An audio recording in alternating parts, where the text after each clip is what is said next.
নতুনকৈ ব্লাউজ চিলাবলৈ শিকাসকলৰ বাবে সৰু ভিডিঅ' এটা মই লৈ আহিছোঁ। প্ৰথমে ব্ৰা কাটটোৱে চিলাব লাগিব আৰু সেয়েহে ব্ৰা কাটটো মই চিলাই দেখুৱাইছোঁ। দেখিছেনে? প্ৰথমে ব্ৰা কাটটো ধুনীয়াকৈ এনেকৈ মিলাই ল'লোঁ আৰু এতিয়া চিলাই দিছোঁ।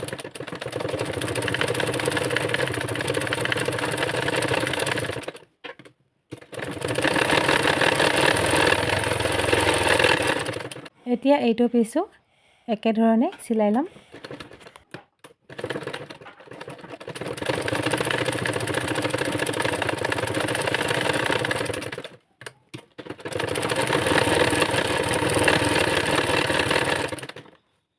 চিলাই হোৱাৰ পাছত এতিয়া মাজৰ অংশটো এনেকৈ উলিয়াই ল'লোঁ।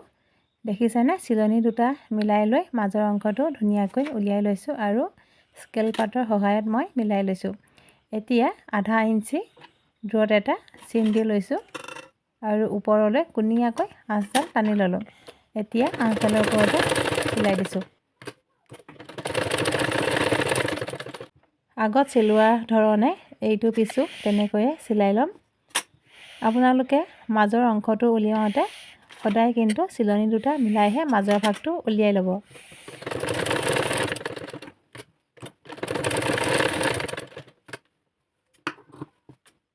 আৰু এয়া ব্ৰা কাট দুটা চিলাই মোৰ হৈ গ'ল। তেনেহ'লে আজিলৈ আহিছোঁ।